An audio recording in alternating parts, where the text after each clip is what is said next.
Good evening, everyone. New York has the highest taxes in the nation when you consider income, sales, property, and estate taxes. These high taxes are the key reason why so many more people leave New York for other states versus the number coming to New York. New York pays its public employees much more than other states. Long Island teachers and policemen can retire with 30 years of service and get pensions between $70,000 and $100,000 per year, and they're exempt from New York state income taxes. Most public employees are wonderful people, but can New York taxpayers continue to bear this growing tax burden, especially in these difficult fiscal times? Will our kids and grandkids be able to bear the tax burden we're placing on them down the road? That's tonight's topic, and our guests are Senator Jack Martins and Ed Cox. Jack Martins is the former mayor of Mineola Village and was elected to the New York State Senate in 2010, defeating incumbent Senator Craig Johnson.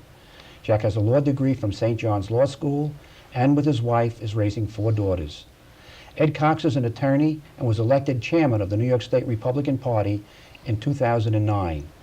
Ed was born in Suffolk County and raised in New York City and has served as a SUNY trustee. We should note that we invited a dozen Democratic state legislators and New York State Democratic Chairman Jay Jacobs to this program, but all said they were, quote, unavailable or failed to respond. Joining me in the questioning tonight is Mike Mulhall. Thank you, Frank. Welcome. Thank you. My first question, and I'll address it to you, Senator Martins, is in recent years, New York has faced budget deficits in the billions of dollars. How should New York State seek to address this problem? To raising taxes or cut spending? Or do you have an alternative? Well, I think the natural answer during these tough economic times and otherwise is, as Frank mentioned, we are the highest taxed state in the country. We can't continue to tax people out of their homes. People have been voting with their feet in New York for the past 10 or 20 years. Certainly you can see the census from 2000 to 2010 and shows that more than 1 million people left New York. More than 1 million people left New York. We pay the consequences of that every day, not only through the brain drain, our children are leaving, we're losing a lot of the income producers in New York State to other areas of the country. We need to cut spending. We are by far one of the most generous states in terms of providers anywhere in the country, probably anywhere in the world. If you consider how much we spend on entitlement programs, Medicaid, we are very generous. We just have to reevaluate now whether or not we can sustain that, and if we can't, where we should cut. That's the challenge for this next legislative session. And same question to you as chairman of the Republican Party of the state of New York. How do you see it? It's not just a matter of cutting spending, it's also a matter of cutting taxes. Here, for example, we tax our most creative people. That is the people who start businesses that create jobs and will bring people back into the state. When they have their profit on their business, they want to sell it, they move out of the state because we tax capital gains like ordinary income, unlike most other states. Here in the financial capital of the world, we punish capital. We need to attract capital. We need to cut capital gains, the tax on capital gains, so it's not treated like ordinary income, but they're treated like capital gains. That will attract capital and jobs back to this state. So how do you view, and I'll go to you back first, Chairman Cox, how do you view the recent changes to the tax code that have been adopted by the governor and the legislature here in New York just recently? This is the governor's program, and he put it together very intelligently from a political point of view. It, in fact, does raise taxes on some of our most productive people, and that's very unfortunate. It does other things, too, but the one thing, and he sold it at the start as a way of let's open the tax code so that we can reform it to create jobs. In the end, he was just saying this all is about fairness. There was a middle income tax cut here for fairness, and raising taxes a little bit on the upper income people. There's an amount that's left over in order to balance the budget in the future. But the initial purpose that he announced of creating jobs has disappeared completely from it, and that's the most important thing for the people of New York State and for the economy of New York State. Senator Martin? Well, I have a slightly different look at this. Certainly, when you reduce taxes, people next year on all income brackets will be paying less than they were this year. Now, we can talk about the fact that in 2012, these surcharge was to sunset. I understand that, but the reality is they are going to be paying less than they are today. The highest income bracket, even those making $2 million or more, will be paying less, slightly less than they were this year, but less. But that middle income group between $40,000 and $2 million will be paying significantly less. And I would dare say that our middle income families, our small businesses, fall more squarely within that $40,000 to $2 million range than they do in the $2 million and above. So when we look to motivate people to reinvest in our economy, to create those small businesses in our downtowns that are going to create the necessary economic activity that'll get us through this tough economic time, it's that group that we have to provide relief to, and this package did that. And we won't even, we can talk about the MTA payroll tax rollback, the fact that $250 million leave Nassau and Suffolk counties every year to pay for that MTA payroll tax. And 80% of that has been rolled back so that it now remains in our small businesses, remains in our local communities, is able to be reinvested, create jobs, and hopefully we can create an environment where jobs are created. Government shouldn't be creating jobs. It's our job to create the environment where jobs can be created. With respect to the MTA tax, the piece that's left is a tax on local government. Local governments, county government, still has to pay the MTA tax. That gets into the question of unfunded mandates. There's still more work to do. No question. We need to reduce unfunded mandates, which are driving up the property taxes that are driving people out of their homes and out of the states. And at the moment, the MTA tax on local governments is one of those unfunded mandates, perhaps the worst of them, because the local people get there's no direct benefit to the local people from that. So there's a lot more work to do, and I think the Republicans in the Senate have been the leaders in this. I know they want to cut taxes. That's something that we have to work on, including eliminating that tag bit of the MTA tax. I couldn't agree with you more. I have 32 villages in my Senate district. Out of those 32 villages, close to 20 of them fall within the threshold below that payroll threshold, so they will no longer be paying the MTA payroll tax. But the balance of them will. So there was a distinction created simply by virtue of the line that was drawn below which people no longer, or entities or businesses or villages, no longer had to pay the MTA payroll tax. We should make a distinction based on that. Villages, towns, counties that rely on property taxpayers in order to make that to meet that requirement should be exempt. This is a step in the right direction. It's by no means the final step. We do have work to do. If we didn't have a Republican majority in the Senate, there wouldn't be any tax cutting going on. There would be no pressure on a Democratic governor to do that, and that's why that is the benefit of our having two-party government in Albany, including a Republican majority in the state Senate.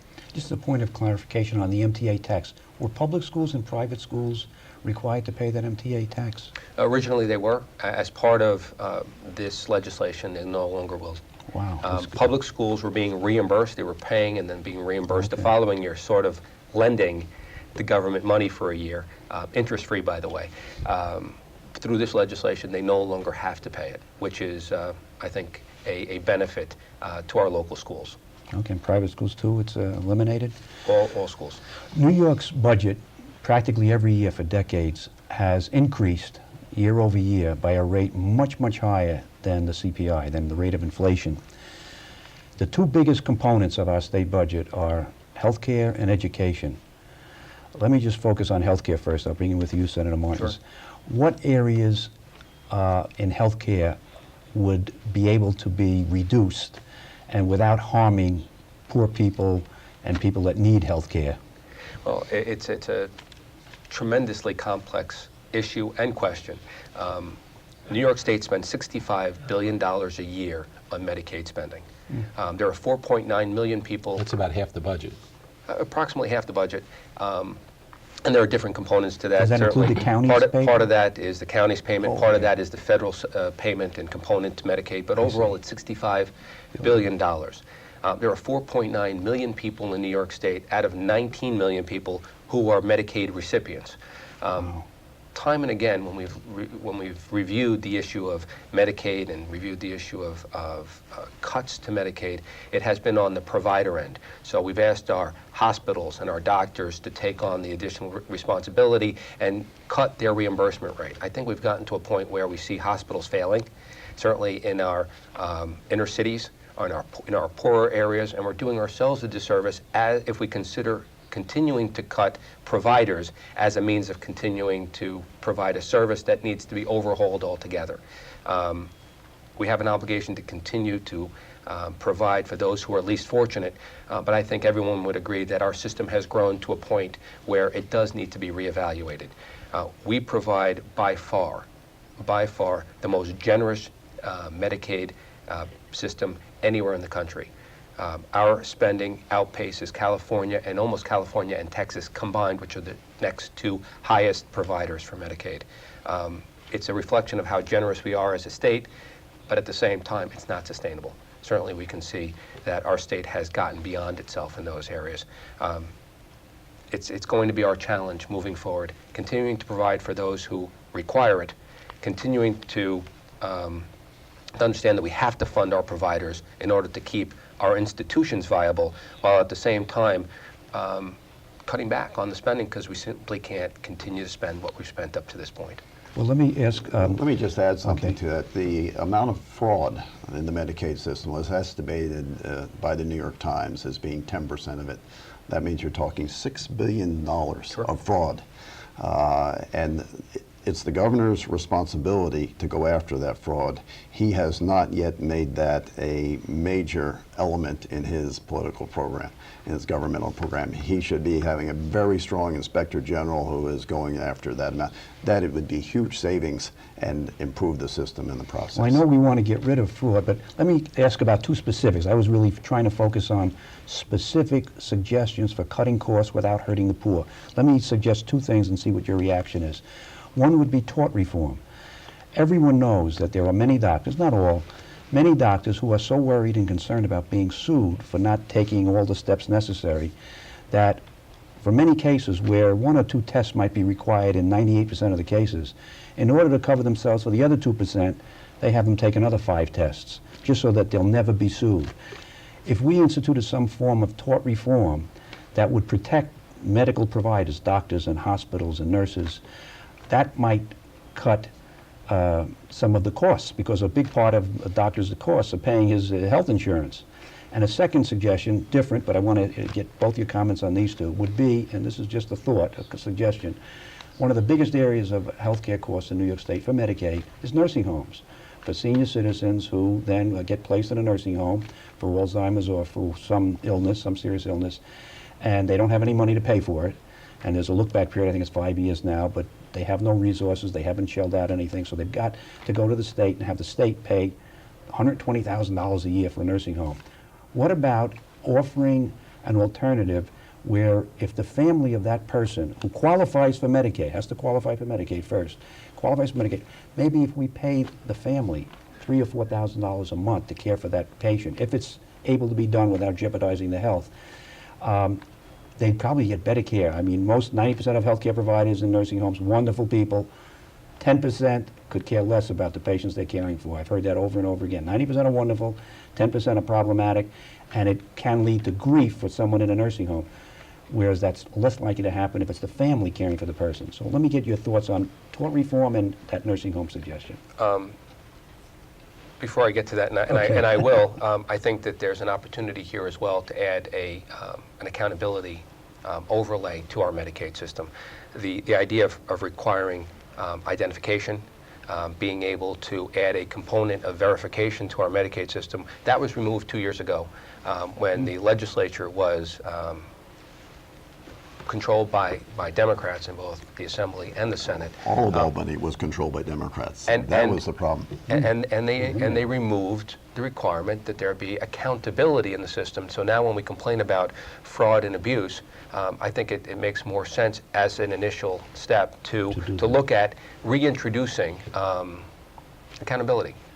Requiring identification, requiring verification, so that you don't have the kinds of abuses that can happen More likely, yeah. if things are left open-ended that way. With respect to tort reform, other states have gone way beyond New York in that area. We would just be getting started with your capping pain and suffering. Texas has adopted loser pays, which is extraordinary. So the party that loses the lawsuit has to pay the legal expenses of the party that wins. Doctors are flocking to Texas because their insurance costs have gone way down, and they can practice much without doing preventive things that they did, which were not necessarily good for the patient, but help them with their insurance costs. For instance, cesareans rather than normal births, things like that would be done because they were deemed to be safer. So if we could adopt reforms like that here in New York State, you're right, the costs of supplying medical care here across the board would go down, not just in Medicaid. No question. And to the other point about in-home care as opposed to nursing homes and hospitals, those are the three legs of the stool, so to speak, here in New York State. It's not only nursing homes and hospitals, but home care. And certainly home care is a lot less expensive than nursing homes and hospitals. We do not want our seniors or those people who require long-term care to have to face the decision of either going into a hospital or into a nursing home. If we can provide for them at home through either their families, which was a great suggestion, but also nurses' aides or physician's assistants or some person who can provide them with that assistance. And it may not be medical as much as it is helping them with their routines of their day-to-day at home in the comfort of their homes. I think they would prefer to do that. And certainly from an overall standpoint, it would save money because we wouldn't be dealing with the institutional care reflected not only in the hospitals but in the nursing homes as well. Okay, let me get to the second big area of state spending, which is education. And as you know, New York State is the #1 spender 9 out of 10 years in dollars per pupil of any of the 50 states. I think the only place where we're outspent might be Washington, D.C. occasionally. But otherwise, we spend more than the other 50 states most of the time. And yet, our quality is only mediocre. Year after year, graduation rates, I think Governor Cuomo has mentioned, we're like number 40. But in the NAEP test results, which are the basic national standards, we come out somewhere between 20 and 30. We're always in the middle. So we spend the most, but we come out in the middle. In Long Island, we're spending close to $25,000 a pupil in many, many school districts. How can we improve educational quality and keep costs under better control than we've been doing? I'll begin with you, Ed. Well, if you want to look for a model to do it, I would go to our parochial schools. I've worked with the parochial schools in an organization called the Student Sponsored Partners since 1985, and we mentor and pay for the inner city kids, the average inner city kid, into the parochial schools in New York City. We have 1,500 children in that school now. That program was studied, our program was studied by the RAND Corporation. They concluded that the parochial schools delivered twice the results. A student that may have a 20% chance of graduating from a zoned inner city school would have a 70% chance of graduating from a parochial school and would have a 90% chance then of going on to college, and at half the cost. So it is clear that something is wrong with our regular education system. And if we want to look for a model of how we can perform better, look to our parochial schools. I think we have to contextualize this discussion a little bit. Here, especially here on Long Island and here in the North Shore of Long Island, we have some of the finest schools in the country, if not in the world. Our graduation rates, you know, they're 40% or they're ranked 40th. New York's ranked 40th. But I would tell you that our schools here are graduating close to 100% of their students. We're very fortunate. We've created really the paradigm for education here on Long Island. So let's start with that. So there's good news, and so there we have is to good kind of news. rationalize that 40 percentile because it includes the inner city And includes different districts. So we are very fortunate here on Long Island. We do have, and we are known for, and we're very proud of the fact that we have exceptional school districts. I do believe that the issue comes from federal standards that are being imposed on states and state standards that are being imposed on local school districts. We have federal standards that take a broad stroke approach to education, regardless of whether students are in high-performing school districts on Long Island, or whether they're in inner city schools, or whether they're in New York, or whether they're in somewhere in the Midwest or Far West. We cannot take a broad stroke approach to education. We have to understand that education is a local priority, and we have to empower our local communities to make decisions for themselves and create priorities for themselves. Unfortunately, our state education department takes the same model and imposes or superimposes requirements on our school districts, again, without differentiating schools in the inner cities, or Long Island, or Buffalo, or Lake Placid. And I would tell you that the priorities for these school districts, depending on where they're located, are different. We happen to have exceptional schools here on Long Island. We get it right. Leave us alone. This program, by the way, airs across New York State. It's the largest public access show in New York State. I'm trying to get specifics. Let me be more precise. New York State has what's known as the Blaine Amendment, which has a history in anti-Catholicism. It says no aid, direct or indirect, for any religious schools. I'm thinking about low-income minority children, Hispanics, African Americans, poor whites in the cities, New York, Buffalo, Syracuse, Rochester, and many schools in Long Island, Wyandanch, Hempstead, Freeport, Uniondale. There are many school districts in Long Island that are not doing very well at all. And yet we're spending much more than these private religious schools. 90% of all private schools are religious schools. 10% are the very ritzy. I'm not talking about those ritzy schools. I'm talking about the 90% of the private schools that are religious, and which in New York State cost about a third. Their cost, and when I say cost, I'm including transportation costs from the public schools, I'm including aids from parishes or churches or synagogues, including everything. I'm saying the cost of 1/3 as much. Now, Exactly. here's the issue.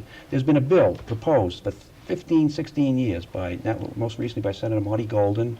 I think it was Assemblyman Cusick in the Assembly. Marty Golden, 15, 16 years. The Republican Senator Joe Bruno would not allow it to come to a vote for 15 years. Sheldon Silver, Assembly Democratic leader, would not allow it to come to a vote in the Assembly. We had 20 Democrats in the Assembly, 20 Republicans in the Senate co-sponsoring it. Couldn't come to a vote for 15 years.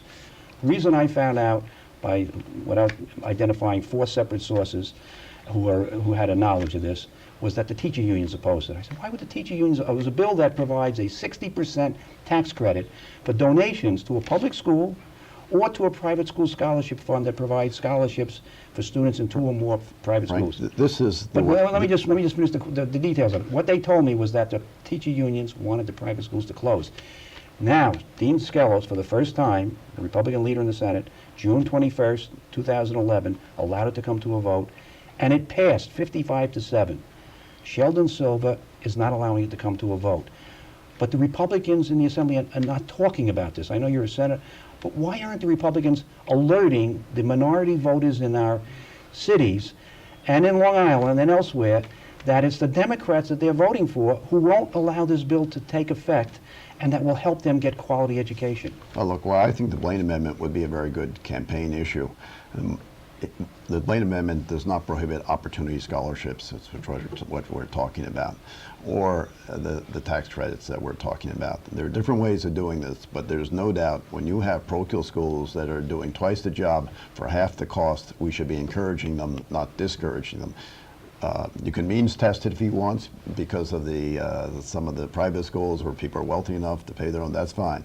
But for a middle income or poor person to have to pay twice to send their child to us twice in the sense that they have the local taxes that they paid and then they pay the tuition on top of that is not fair. If Governor Cuomo wants to talk about fairness and justice, that is a major issue that he should address, as well as the Republicans who are addressing it, so that those schools that are most effective schools are encouraged and not discouraged just because of the strength of the teachers union. Well, why won't they talk about it? I mean, a study was done 20 years ago for the New York State Senate, just to get this officially said again, headed by Ron Lauder of Estee Lauder. It was a commission assigned by the New York State Senate 20 years ago, 1991, to look at ways to save the state money when they had a fiscal crisis. The fiscal crisis then was peanuts compared to the crisis we're facing now. What they concluded was various things on roadways, airports, and so forth. minor savings. The biggest savings back in 1991 was in education. If you gave parents full parental choice and gave them a scholarship at 1/3 the cost of a public school education, which would be enough to pay the full tuition at a private school, religious school, we would save $4 billion a year. That was 20 years ago. Today, that would be $12 billion a year. Look, Would wipe out our deficit. this is not just about money. The governor campaigned about social justice. This is about justice. Justice for the poor. That's Justice correct. for the poor, for the lower middle income people who just want their kids to have a good education. It's available in a public school, in addition, a moral education, and yet Why aren't the Republican Assembly candidates talking about it? Oh, I can't. I don't think we can. I can I, speak no, for I the think, assembly. in fact, they are addressing. I mean, Are this they is gonna address this? absolutely. I mean, this That's is a this good is an issue. issue But that I was gonna- was I'm addressed interested- already by the Republicans in the Senate, and this. Well, I compliment the Republicans in the Senate for You bet. passing the bill for the I'm first interested time. in Senator Martin's response, but I want to put some context for our viewers, which is for those who are upstate.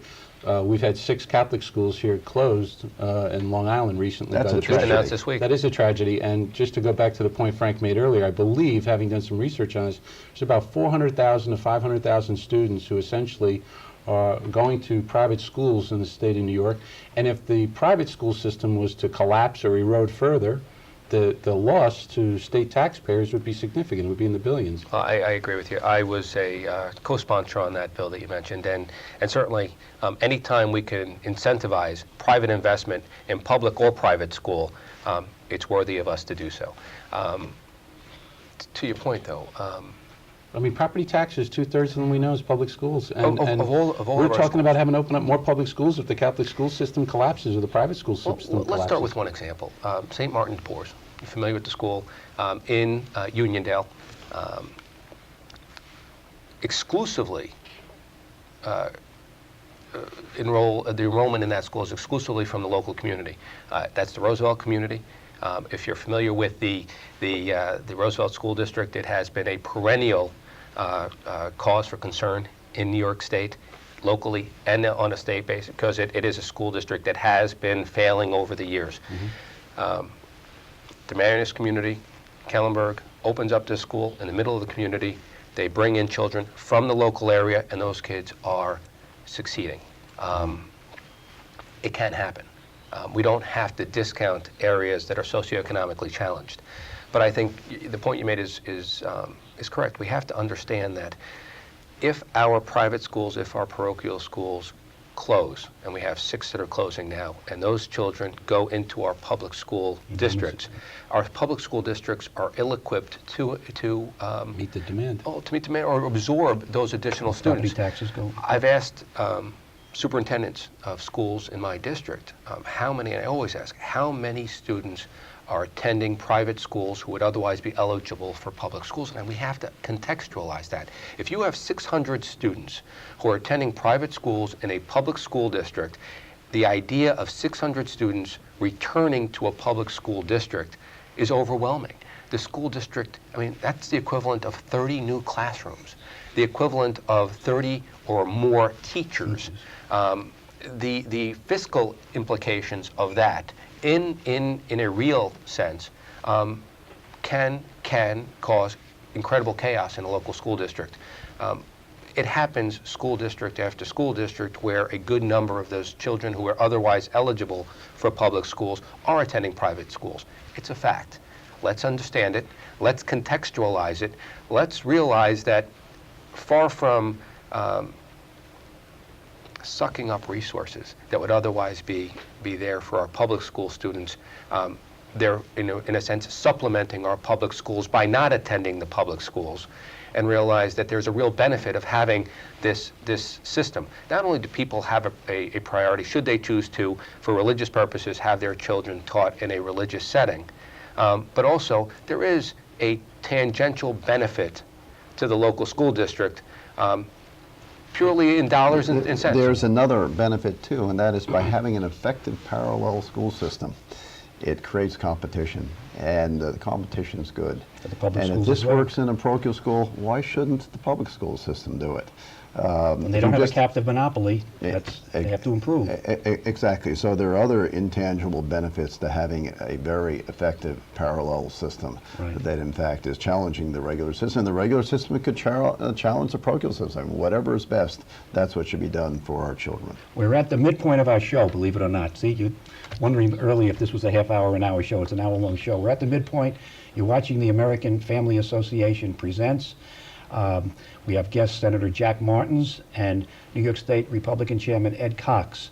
We were just discussing the education issue, and I just wanted to get back to one other point where I want to emphasize again, I mentioned at the beginning of the program, we did invite 12 Democratic state legislators, 6 state senators, 6 state assemblymen and women from the Democratic Party in Brooklyn, Queens, New York, Manhattan, and Long Island. We invited Democratic Chairman Jay Jacobs. We even invited Governor Mario Cuomo. Him I can understand. Andrew Cuomo, I'm sorry. Andrew Cuomo. Mario might have showed. Right. That's right. All of them were, quote, unavailable. And I had some questions for them on this education before I turn it back to Mike Mulhall. I wanted to invite, I specifically did invite some of the African-American senators and assemblymen and women from the New York City area because I wanted to ask them certain questions, and this is a focal point on it. Mayor John Norquist, of 16 years, liberal Democratic mayor of Milwaukee, one of the nation's largest cities. In 1988 to 2004, he was mayor of Milwaukee. Milwaukee has the largest school choice system in the country, about 25,000 students in it. And it's been very successful improving education for minority children in the private religious schools, but also the public schools improved because they had to compete and they didn't want to lose students, so they had to get better. John Norquist said this, and he opposed school choice. He opposed it in the beginning. After 4 or 5 years, he saw the results. My goodness, he saw these minority kids doing better at less cost, saving the taxpayers money. Everyone went, taxpayers and poor students, and the parents. So he changed. Now he's pro-school choice. Here's what he said about 5 years ago. And he's a Democrat, liberal Democrat. He said, this issue of school choice, parental choice in education, where you give low-income, middle-income, blacks, Hispanics, poor whites, choice to pick a school rather than forcing them to go to their local school, is a, quote, like a ticking time bomb in the Democratic Party because it pits 2 of their largest constituent groups at opposite ends. The powerful teacher unions, who don't want any competition and want the private schools to close, against the urban poor, as he called them. The urban poor want school choice more than the wealthy whites who don't care about it since they live in rich neighborhoods with good schools. But he said this issue is a ticking time bomb, and he says, unfortunately, most Democrats are siding with the teacher unions against their own African-American and Hispanic constituents. And he said, it makes us appear, his words, crass and uncaring, us, the Democrats, look crass and uncaring towards the urban poor. Again, I think the Republicans have blown an opportunity in not mentioning this. Let me say, for 10 years as a trustee of the State University, I was chairman of the Charter School Institute. This implemented Republican Governor George Pataki's charter school choice plan, if you will. And we authorized 1/2 the charter schools in New York State over that 10-year period. And so I followed this issue very carefully. And we almost had all charter schools in Buffalo, and the teachers union came in and eliminated it. Bobby Jindal, Republican governor of Louisiana, terrific young governor, a man of color, and when Katrina hit, soon after he was elected, and that tragedy in New Orleans, permitted him to come in and take one of the worst school systems in the United States, and he implemented a full charter school program. They are now becoming one of the best systems in the United States because there is school choice. Now for Louisiana, New Orleans, to be doing better than Buffalo or New York City, that's a tragedy. New York State should be a leader in this area, not a follower. And we could be if in fact we had the political will to overcome the opposition of the teachers union with respect to this issue. Educating minority groups on this to let them know they don't want affirmative action. I have been in Harlem, up in Harlem, while they had their lottery in order to get into charter schools, and they filled the whole armory with the parents and their children, and and when a name was drawn out, that you had one happy child, and then in the end, the number of parents and children who were unhappy because they could not get into one of those charter schools. And there was only one Democratic official there. they were against that system that clearly the parents in Harlem, in New York City, But wanted. my point is the minority voters are unaware that the people, the Democratic Assemblymen they're voting for, and women, they're voting, are not supporting their right to school choice. That's who we invited on this program. I picked some of the African American senators who voted against this bill that the Senate just passed, the Republican bill the Senate just passed. They didn't want to come on, they're quote unavailable. And incidentally, while I'm talking about, I mean, the Republicans are right on this issue about school choice.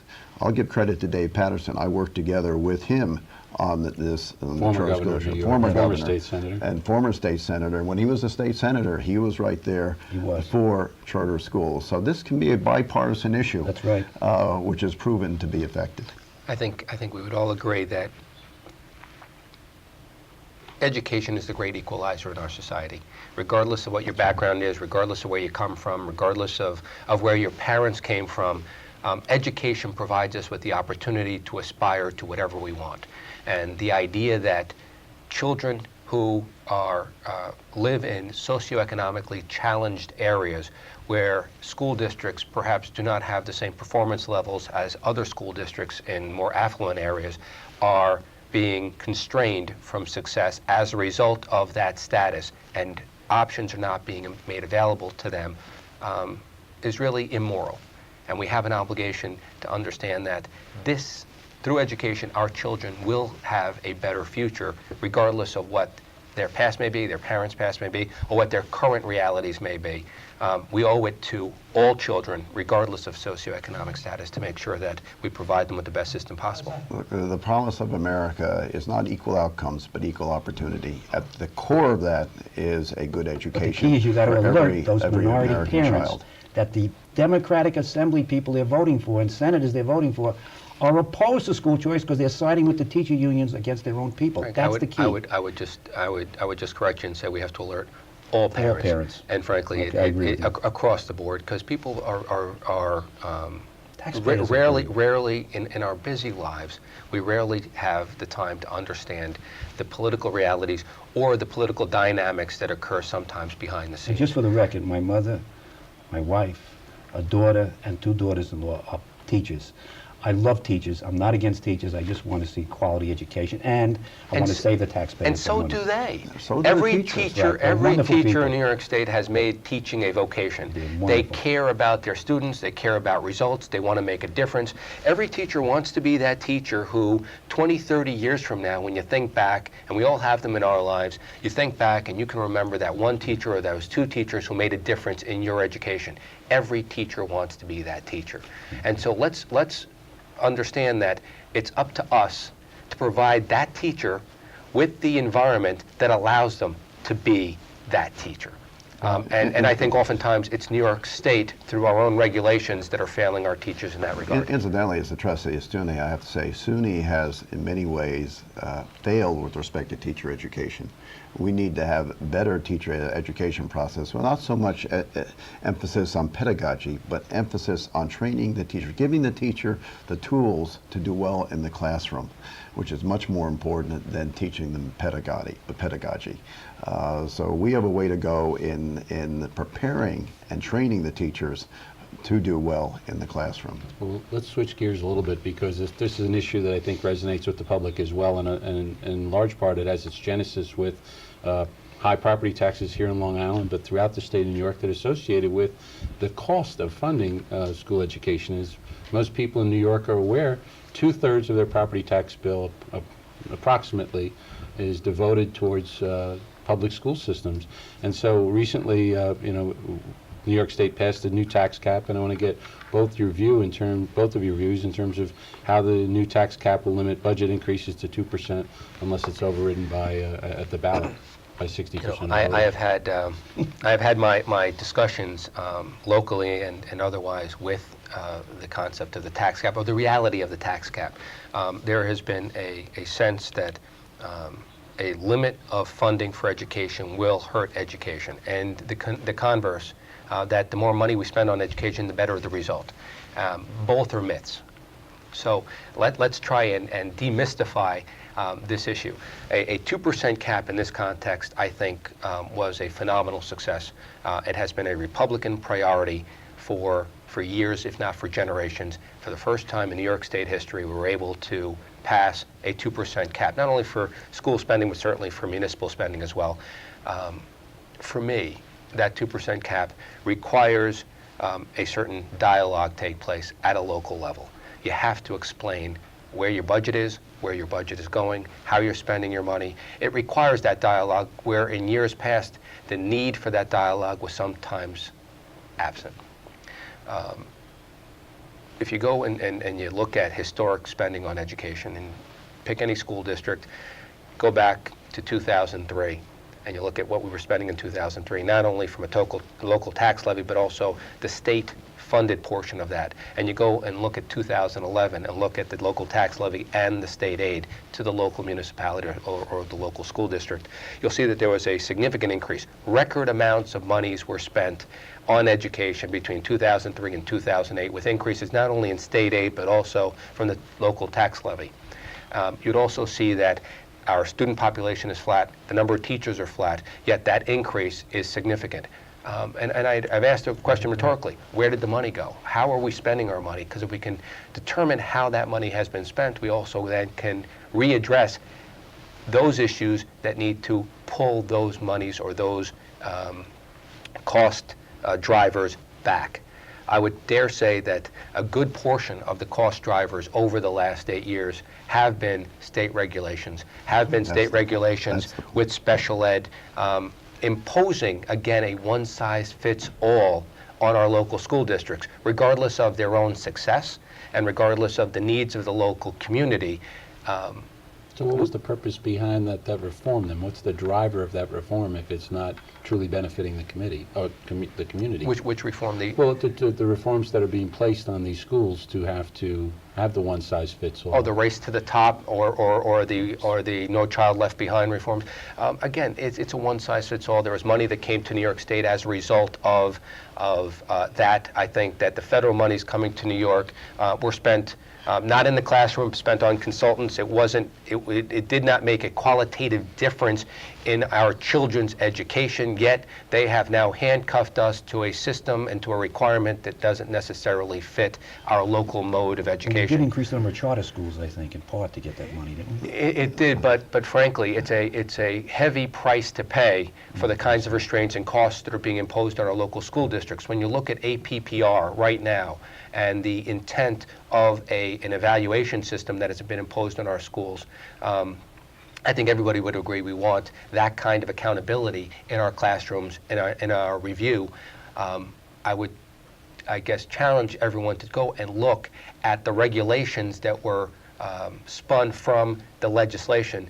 You'll find that the regulations do not fit the legislation itself. They're imposing hundreds of thousands of dollars in costs on our school districts. They're including third-party vendors and an economic benefit to third parties outside of the school district that are being imposed on our school districts, and they have to be reevaluated.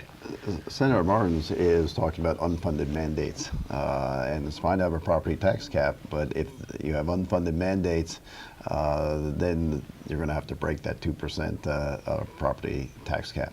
And he is talking about federal unfunded mandates, and there are also the state unfunded mandates. This is going to be a national pension issue. costs. And then, well, pension costs too. I mean, the biggest unfunded mandate, of course, is Medicaid. Next to that is education and all the restrictions that the senator has been talking about.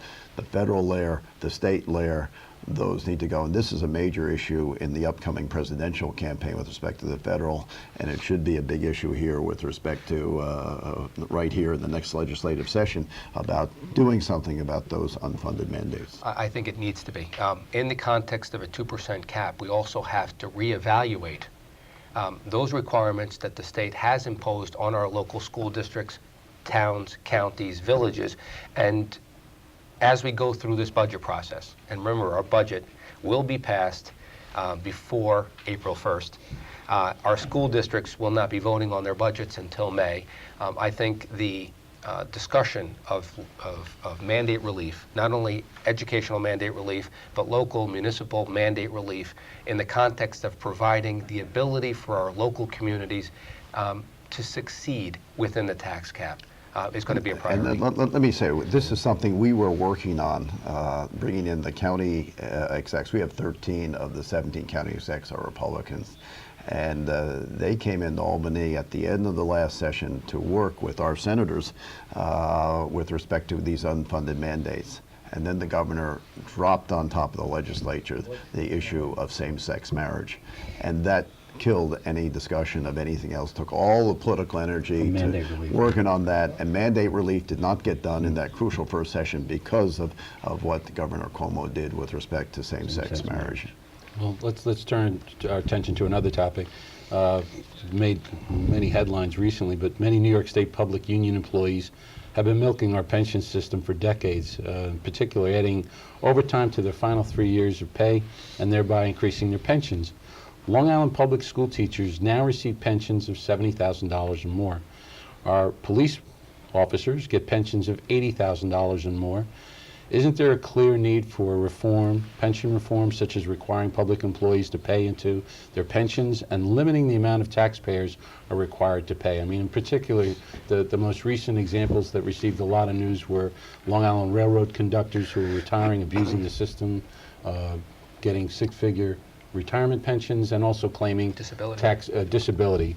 I know that there's been an investigation, and I believe a couple of them have been charged because they were found to be living fully active lives after. Sure, they were out on disability and they were out playing 300 rounds of golf a year. The Long Island Railroad issue is a slightly different issue because there is a federal statute that allowed them the possibility of not only getting their disability but also their pension. But the need for pension reform is certainly there. You look at the different tiers. Tier 5 was just approved a year ago. It was approved in 2010. It did change the retirement age. It did require a minimum contribution from employees. It did have a number of those elements. Some would say perhaps it didn't go far enough in terms of long-term relief.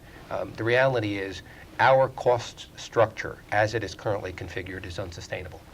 It just simply is. It is, and just to give our viewers some context, Senator Martins, right here in Nassau and Suffolk County alone, I believe for 2012, both counties are looking at having to subsidize the investment fund for the pensions, New York State Investment Fund, to the tune of about $140 million each on top of their existing costs because of the flat performance of the equity Look, market. this is a national issue. I mean, other states have the same problem. Business has the same problem. Business has already adjusted.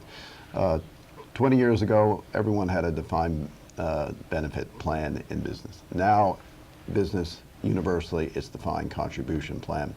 The governor, at the end of the last session, what did he try? He put in a pension reform bill. He knows that we need to have a tier 6, but then he put in a same-sex marriage bill, and nothing got happened with. But what about the worst We're state just getting pensions? started But in reform on this. Business is way ahead of us. Other states are way ahead of us. This is something that Can we needs to be change the addressed right Constitution away. to address the issue of all the current employees where we may need a change in terms of either the formula, how much they get in pension? You know, they get much more than private industry. They're getting 2%, 2.5% for policemen per year. Private industry, it's never that high. So maybe we need to change the formula or change the amount that they contribute constitutionally. Is that It's actually possible? a little bit different. I would say it's just a little bit different, which is, so the average taxpayer who works in the private sector, whose investments go up and down in a 401k plan, What's is defined contribution? defined Right. contribution Yeah. plan, Right. but is subjected to market risk. But I also meant defined benefit plans in private industry with nothing well, like the... But wait a minute, but I'm getting to the My- same point, which is that the fact is that the taxpayer is essentially on the hook now for market performance. So in an economy where the market remains flat or turns down, the taxpayers is annually being asked to subsidize that fund, as I understand it. That's why we there need is to a go to defined shortfall, contribution plan. if there's a shortfall, our taxpayers are left holding the bag. That's right. But let's also consider how the public pension system is funded. Where there have been occasions where we've funded our pension system at the rate of close to 20%. That means for every $100 of payroll, we're paying $20 to our state pension system. And within a number of years, less than 10 years, we've gone from paying 20% to paying 0. And then we go back if there's a crisis and we pay 15%. As our municipalities transfer those costs to our property taxpayers, which is essentially what happens because our property taxpayers are the backstop. Not necessarily, well, for New York State, it's the income taxpayers, but at a local level, whether it's a village, a town, a county, or a school district, it's the property taxpayer that's bearing that burden. The backstop has always been our property taxpayer. So when we're paying 20% to a state pension system, and then the economy improves, so the contribution rate goes to zero, that difference, whether at a village, town, county, or school district level, is absorbed by the school district or by that municipal entity. I have never heard an instance where the local municipality has given a tax break as a result of a reduction in the pension costs. But we can look at it historically. So there has been increases, decreases, increases. We need to provide stability, and the stability would inure to the benefit of the local taxpayer because they wouldn't be asked to fund these pension spikes. We are in the process right now of working our way through a 3 or 4, potentially 5-year pension spike to make up for the shortfall in 2008. The downturn in the economy sucked $30 billion out of our pension system. All of our different municipal entities are contributing at a higher rate each year to make up that difference. It's going to be made up in 4 or 5 years, and then it's coming back down. But here's the thing, is that as long as we remain in a flat market for a prolonged period of time like we're currently in, this new economic paradigm that economists like to talk about, high unemployment rates, much lower interest rates, much lower rates of return, much more volatile markets because of the fact that it's integrated into the world, the result has been is that you're absolutely correct, Senator Martins, but for the taxpayer here in Nassau and Suffolk County who's looking at a $140 million increase to subsidize in 2012, we're talking about correcting a condition from 08 and 09. Teachers and policemen and they're We're not getting getting caught pensions up. of 70 to 100,000. We've got to change Look, something. this is shocking, but the politics are very simple of this. The huge majority of employees are in the private marketplace. They're private business. They have 401k plans, defined contribution plans. Now they're looking at these facts that you're citing, and they're saying, how do the public employees get off with something that we do not have?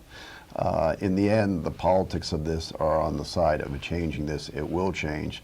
It's a question of just getting there. And that's a question of the power of the government employees unions. But now you mentioned Tier 6.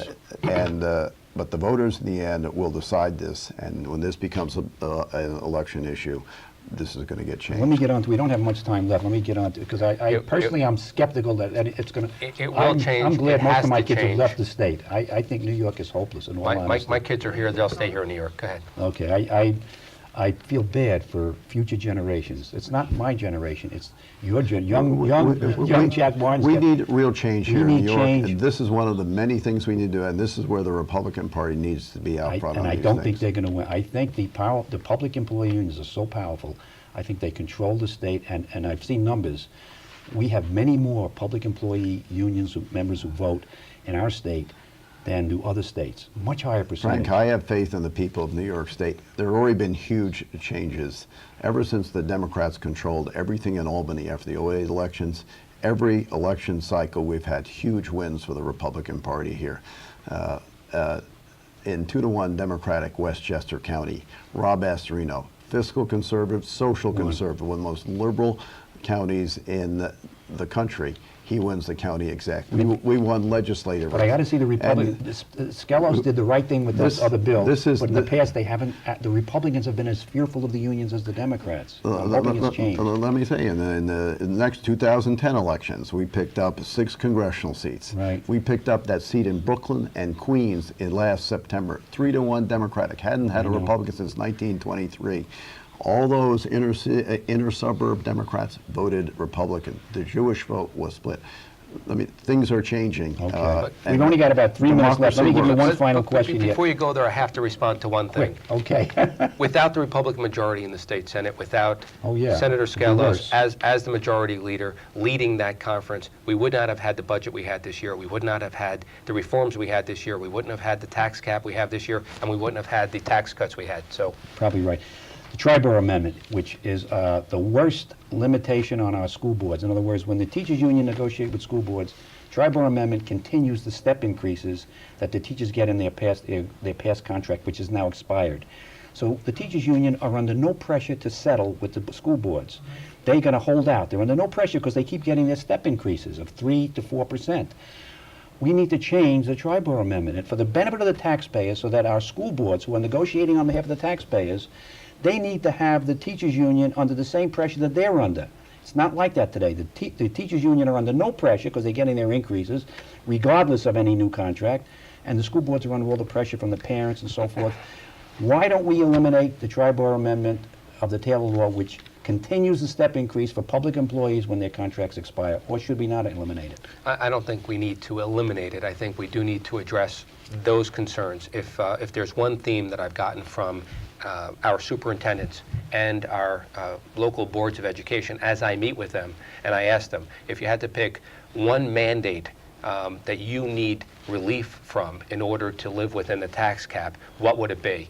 And 201, whether it's number one, whether it's two, it is Triborough reform. You know, there's a purpose for the Taylor Law. There is a purpose for the Triborough Amendment. But the idea that after a collective bargaining agreement has lapsed, that you have to continue to meet those obligations going forward, frankly, doesn't make sense for the taxpayer. And we have an obligation to provide that kind of a relief so that we can level the playing field, so to speak. Unfortunately, in our collective bargaining agreements, our last collective bargaining agreement is the baseline for the next collective bargaining agreement, and everything ratchets in one direction. If we were able to reach consensus on Triborough reform, we would have the ability Who's to provide... holding it up? I just think there isn't consensus there right now. You can look at the Assembly, you can look at the governor himself, you can look at members of the Senate. Is it the fear of the unions, No, obviously? I think sometimes consensus takes time to build. okay. I don't think necessarily that it is a lost cause, but I do believe that people understand that in a tax cap world, we do have to provide relief for our local municipalities and school districts. 1 minute to go, Ed. You wanna Yes, come? look, this is just a baby step towards real reform here in New York with respect to the government employees unions.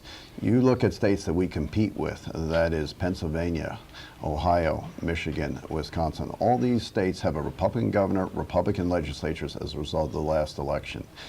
And they are making real progress on these issues, not just something like the Triborough Amendment and reforming it, but basic reform of the collective bargaining process. So it is really collective bargaining with not having the government employees unions on both sides of the table because Same. they feel they elected the government officials with whom they're negotiating. Those basic changes we need to make in this state also in order to be competitive with those other states. Otherwise, we'll keep losing jobs and our children will be going other In places. 20 seconds, LIFO, last in, first out. Good young teachers get pushed out when they got to cut teacher positions instead of poor performing older teachers. Can we change LIFO in 10 seconds? We voted for it this year. We passed it in the Senate. Let me tell Leave you. it there, Senator Martins. Okay, we're at the end. I want to thank Ed Cox, Jack Martins, both for appearing on a show and discussing these very controversial topics which are killing the taxpayers, hurting minorities, and so forth. You've been watching American Family Association Presents.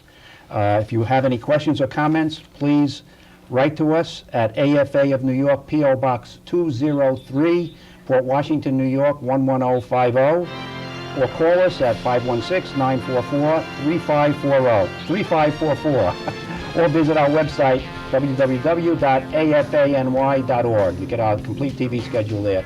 Thanks very much for joining us, and we'll see you next week, same time. Thank you.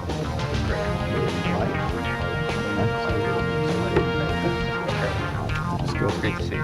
It's a lot of fun. Difficult time. Personally, Mike's a financial expert. Europe's going down 2-1 to the odds. No one seems to know what this country is going to take for years.